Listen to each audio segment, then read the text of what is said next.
Magandang gabi po dyan sa Pilipinas. Ano, alas 2 po dito ng hapon. Nagluluto na po ako ng ulam namin. Wait lang po. Kumusta po kayo dyan? Ito po ang niluluto ko, ulam namin. Nilagyan ko po ng kamatis, yung tira naming tilapia kahapon. Ayan po, nilagyan ko ng kamatis, saka sibuyas. Ulam po namin yan ni Teresa mamaya. At meron po, at ito po naman yung sa aking mga amo. Ayan po. Wait lang po. Ayan po. Sa aking pong mga amo. Yan na naman. Gusto po nila ito. Chicken masala. Lagyan ko po ito ng mint. May mint po ito. Yung dahon ng mint. Ayan. Chicken masala po ito. Chicken masala. Maangka-angkang na chicken masala. Ito yung ulam namin, tilapia na may kamatis, sibuyas. Tapos nagluto na po ako ng kanin nila. Kanin po nila ito.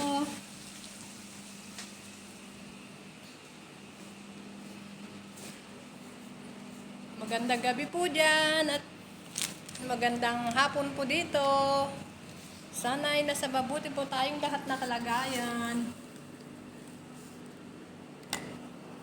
Bago-bago po ang aking isip kung uuwi po ako o hindi, kung kukunin ko po ang aking ticket.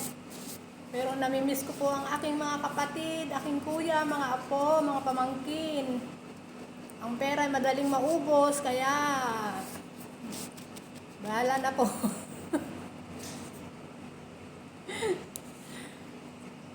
Subscribe my channel, Honeybang. Lagi ko pong sinasabi, yung mga hindi pa ako kilala, please subscribe my channel, Honeybang Vlog. At sa mga aking nakakilala, daghan salamat sa inyo. Maayong gabi dyan sa Bisaya, naimbag na rabi amin, kaya kayo amin, ita, Ilocana, at kumusta ang aking mga family, ang lola nyo, mga apo, iba-iba ang isip, namimiss ko kayo. Paiba-iba ang isip kung uuwi or hindi. Ano ba talaga? Namiss ko kayo. Sa bagay, ang pera madaling maubos. Ang family, minsan lang makita yan. Matagal makita ulit tayo. Kaya nagde-decide na po ako na hindi na po ako kukuha ng tiket ko. Uuwi na lang po ako. Bakasyon. Sorry sa aking mga pamangkin. Sorry po sa aking kapatid. Kaya nakapag-decide na rin po ako na ganun na lang po. Ayan po ang aking kanin. Manyaman. Sa Kapampangan, manyaman. Ayan. Manyaman po ito. Sa totoo lang, manyaman sa Kapampangan. Diba po sa Kapampangan, manyaman. Ganyan po ang kanin nila dito. May technicolor. May kulay. At ito naman po ang aming ulam na pinakamanyaman. Isa-isa lang po yan. Hindi po natin lagyan ng sabaw dahil yun po ang ganitong kung gusto yung Teresa. Medyo ganito. Kasi nagsasabaw naman po ang kamatis. Ayan.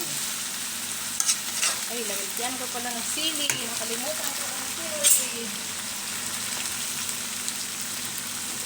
Ito, masala. Chicken masala.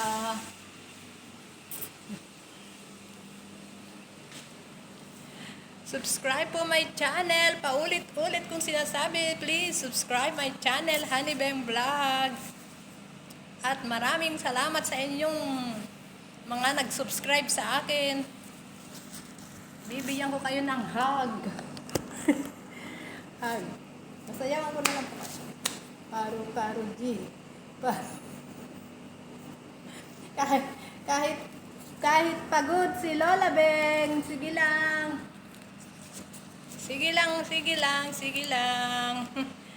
Namiss ko kasi si Naya namiss ko si Ija, namiss ko kayong lahat. Namiss ko si Orin, lahat po ng apo ko, namiss pamangkin, kapatid, kuya, at aking bartik. Terong kapatid. Kaya uuwi na lang po ako. Total naman, babalik po ako. Ang pera madaling maubos. Minsan lang magkita at babalik na naman si tita, lola nyo. Maraming pong salamat sa inyo. Jesus love you, Jesus love us. At itutuloy ko na po ang lulutuin ko kasi po may bisita mamaya. May bisita po ang amo namin mamaya. Yung mga kapatid po niya ay pupunta dito. Every week po yan, kaya nagtitiis lang. Tiis na lang po. Maraming salamat sa inyo. Jesus love you. And Jesus love us. Sa mga hindi nagde-day off, stay humble lang po sa amo. Matatapos din po natin ang ating kontrata. At sa mga nagde-day off, magdala po ng tubig at sobra pong init ngayon. Umaatake po ang sobrang init ng Kuwait. Kumukulo-kulo. Ingat po tayo sa pagtawid pa rin at sa ating sarili dito sa ibang bansa dahil malayo po tayo sa ating mga mahal sa buhay, sa mga may pamilya. Okay po, bye-bye po. Thanks for watching po and please subscribe my channel, Honey Beng. Bye-bye. God bless po sa ating lahat. Bye-bye po.